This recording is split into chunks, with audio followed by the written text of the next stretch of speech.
GHMC వార్డుల విభజన అశాస్త్రీయంగా జరిగిందని బీఆర్ఎస్ ఎమ్మెల్యేలు ఆరోపించారు. వార్డుల విభజనను పునఃపరిశీలించాలని విజ్ఞప్తి చేశారు. ఈ మేరకు జేహెచ్ఎంసీ కమిషనర్ను కలిసి వినతి పత్రం అందజేశారు. ఈ సందర్భంగా ఎమ్మెల్సీ దాచోజు శ్రవణ్ మాట్లాడుతూ ప్రజాపాలన అంటూ సొల్లు మాటలు చెబుతున్నారని మండిపడ్డారు. ఇష్టానుసారంగా వార్డులను పెంచారని అన్నారు. జేహెచ్ఎంసీలో కాంగ్రెస్ కు పట్టు లేకపోవడంతో బీఆర్ఎస్ ను దెబ్బకొట్టాలని ప్రయత్నం చేస్తుందని దాసోజు శ్రవణ్ విమర్శించారు.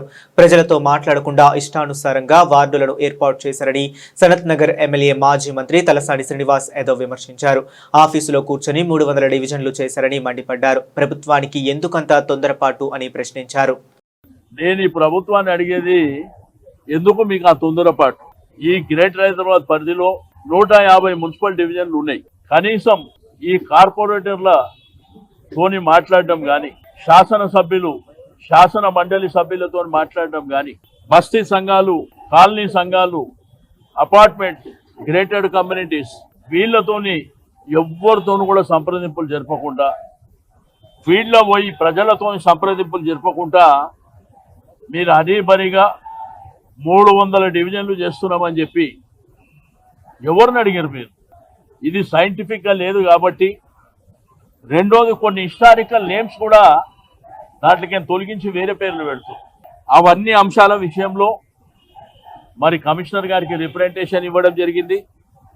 రేపు కౌన్సిల్లో కూడా మరి బలంగా మా పార్టీ పక్షాన మా కార్పొరేటర్లు, మా శాసనసభ్యులు, మా శాసన మండలి సభ్యులు కూడా మరి ప్రజల పక్షాన మాట్లాడడం జరుగుతుంది. ఇది రాజకీయ పార్టీలకు, ప్రజాప్రతినిధులకు సంబంధించిన వ్యవహారం కాదు. ఇది టోటల్గా ప్రజలకు సంబంధించినటువంటి అంశాలు. ఇప్పుడే గ్రేటర్ హైదరాబాద్ మున్సిపల్ డివిజన్ 150 డివిజన్లకే మరి ప్రాపర్గా అధికారులు లేరు. కొన్ని దగ్గర ఏఈలు లేరు, కొన్ని దగ్గర ఈ లేరు. మరి జిహెచ్ఎంసీలో వేరియస్ డిపార్ట్మెంట్స్ ఉంటాయి, వాళ్ళ దగ్గర కూడా సరైనటువంటి మ్యాన్ పవర్ లేదు. మరి ఇక్కడనే మ్యాన్ పవర్ లేకపోతే ఆ 150 డివిజన్లను తీసుకొచ్చి మీరు ఏ పద్ధతిలో కలుపుతున్నారు? రెండోది, సైంటిఫిక్గా కూడా లేదు. ఒక దగ్గర 20,000 ఉంటే ఒక దగ్గర 60,000. ఎప్పుడైనా కానీ వేరియేషన్ అనేది 5% ఉండాలి. ఈ 5% వేరియేషన్ లేకుండా మరి ఇష్టానుసారం చేసుకోవడం అనేది సరైనటువంటి పద్ధతి కాదు. ఒకటి, రేపు కౌన్సిల్లో కొట్లాడతాం, రేపు లీగల్గా కూడా కొట్లాడతాం. ఎట్టి పరిస్థితుల్లో ఇది ఒక పద్ధతి ప్రకారం చేస్తే మాకు అభ్యంతరం లేదు. ఇప్పుడు ఫర్ ఎగ్జాంపుల్ మేడ్చల్ కాన్స్టిట్యున్సీ 3 కార్పొరేషన్లు, మరి దగ్గర 7 మున్సిపాలిటీలు. తెలంగాణ రాష్ట్రంలోని అతిపెద్ద కాన్స్టిట్యున్సీ అది. వాళ్ళందరినీ తెచ్చి దీంట్లో కలిపితే అక్కడ కూడా ఓ పద్ధతి పాడు లేదు. మల్లారెడ్డి గారు చెప్తారు డీటెయిల్గా. కాబట్టి మేమందరం కూడా కమిషనర్ గారికి చెప్పినాం, ఇది ఒక పద్ధతి ప్రకారం చేస్తే ఎవరికి అభ్యంతరం లేదు. మొన్న కూడా మీరు కౌన్సిల్లో చూసిర్రు, మా కార్పొరేటర్లకంతా గుడ్ న్యూస్ అని చెప్పి ఏదో కార్పొరేటర్లకు 2 కోట్ల రూపాయల డెవలప్మెంట్ అని చెప్పారు. వాళ్ళ టర్మ్ ఉంది ఫిబ్రవరి వరకు. ఇప్పుడు వాళ్ళని అడుగుతానంట ఇన్ఛార్జ్ మినిస్టర్ చూస్తాడంట, ఎవరో ఇన్ఛార్జ్ చూస్తారంట. అంటే పుణ్యకాలం అయిపోయే వరకు వెయిట్ చేయాలా? ప్రజలు సఫర్ అవుతారు. కాంగ్రెస్ ప్రభుత్వం అధికారంలోకి వచ్చే ముందు మేము పారదర్శకమైనటువంటి ఒక పరిపాలన అందిస్తాం, ట్రాన్స్పరెంట్ ప్రజా పాలన అందిస్తాము అని చెప్పని సొల్లు మాటలన్నీ మాట్లాడి వాళ్ళ అధికారంలోకి వచ్చిన తర్వాత పూర్తి స్థాయి నియంతృత్వ ధోరణితో ఇవాళ పనిచేస్తుందనటానికి నిదర్శనం జిహెచ్ఎంసీలో ఇవాళ వీళ్ళు తలపెడుతున్నటువంటి ఒక వార్డుల డీలిమిటేషన్ కార్యక్రమం. ఎవరి ఇష్టానుసారంగా మన్మానిగా డివిజన్స్ ను, ఉన్న డివిజన్స్ తీసివేయటం కానీ, కొత్త డివిజన్స్ ను కలపడం కానీ రాజ్యాంగబద్ధమైన ఒక ప్రక్రియ, ప్రజాస్వామ్యమైన ప్రక్రియ. అది కమిషనర్ కైనా, మంత్రికైనా, ఎవరికైనా కానీ రాజ్యాంగేతర శక్తి లెక్క వ్యవహరించేటువంటి ఒక హక్కు లేదు.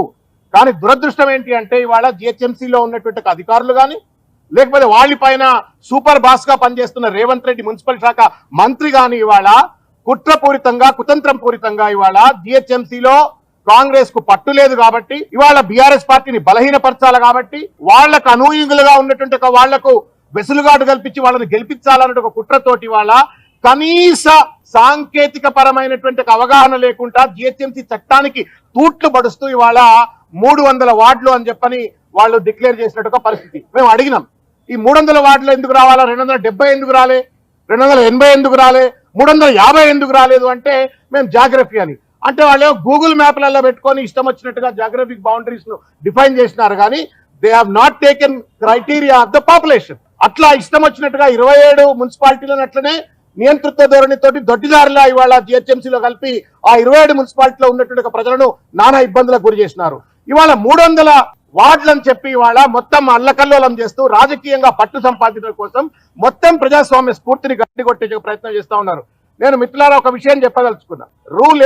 Rule 8 of section 8 rule 8 of delimitation rules అని చెప్పని మనకు జిహెచ్ఎంసీ యాక్ట్ లో 1996 జిహెచ్ఎంసీ యాక్ట్ రూల్స్ లో స్పష్టంగా, మీరు కూడా మీడియా మిత్రులు చదవండి, స్పష్టంగా ఏం చెప్తుంది అంటే డీలిమిటేషన్ చేసేటప్పుడు తప్పనిసరిగా స్టేక్ హోల్డర్స్ అందరితో కన్సల్టేషన్ ప్రక్రియ చేయాలా. శాసన సభ్యులతో, శాసన మండలి సభ్యులతో, కార్పొరేటర్లతో అందరితో న్యాయబద్ధమైన, రాజ్యాంగబద్ధమైన, ప్రజాస్వామ్యబద్ధమైన, పారదర్శకమైనటువంటి సంప్రదింపులు, న్యాయబద్ధమైన, రాజ్యాంగబద్ధమైన, ప్రజాస్వామ్యబద్ధమైన, పారదర్శకమైనటువంటి సంప్రదింపులు జరపాలా. నెంబర్ 1.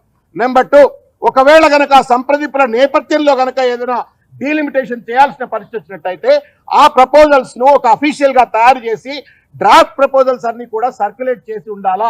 దాంతో పాటు ఆ డీలిమిటేషన్ అయినట్టుగా వార్డుల యొక్క మ్యాప్లు కూడా ఇవాళ ఏమి చేయలేదు. దొంగలు దేశాలు పంచుకున్నట్టుగా రాత్రులు అన్నట్టుగా ఒక గజెట్ పట్టుకొచ్చినారు. ఆ గజెట్ ను సర్క్యులేట్ చేసేసి 300 అయిపోయినాయి. మేము మళ్ళీ ఏదో రేపు కన్సల్టేషన్ పెడతామని చెప్పని తూతూ మంత్రం లెక్క వాళ్ళ తమాషాలు చేస్తా ఉన్నారు. కాబట్టి వాళ్ళ పెద్దలు గౌరవనీయ తలసాని శ్రీనివాస్ యాదవ్ గారి యొక్క నేతృత్వంలో ఈ రోజు పెద్ద ఎత్తున కార్పొరేటర్లు, శాసనసభ్యులు, మాజీ మంత్రులు అందరూ కూడా వచ్చి ఈ రోజు రిప్రజెంటేషన్ ఇవ్వడం అయింది. మీరు రాజ్యాంగబద్ధంగా పోతారా లేకపోతే రాచరికం లెక్క వ్యవహరిస్తారా అని చెప్పని వాళ్ళ మేము కమిషనర్ గారిని నిలదీయటం అయింది. వారు రేపు అన్నిటికీ కూడా మేము చర్చకు సమాధానం చెప్తా ఉన్నారు. మేము ఒకటే చెప్తా ఉన్నాం, మీరు 300 చేస్తారా 400 చేస్తారా మీ ఇష్టానికి వెసులుబాటు లేదు. రాజ్యాంగం ఏం చెప్తే, ప్రజాస్వామ్యం ఏం చెప్తే చేయాలి. కాబట్టి ఆ దిశలో పనిచేయాలని చెప్పని మేము ఈ రోజు ఈ వినతి పత్రాన్ని ఇవ్వడం అయింది. ఒకవేళ రేపు తప్పనిసరిగా జిహెచ్ఎంసీలో జరిగేటువంటి జనరల్ బాడీ మీటింగ్ లో కూడా పెద్ద ఎత్తున పోరాటం చేస్తాం. ఒకవేళ ప్రజాస్వామ్యబద్ధంగా, న్యాయబద్ధంగా జిహెచ్ఎంసీ మున్సిపల్ శాఖ మంత్రి వ్యవహరించకపోతే కోర్టు తలుపులు తడతాం, తప్పనిసరిగా వీళ్ళని కోర్టుకి ఇస్తామని చెప్పి తెలియజేస్తాం.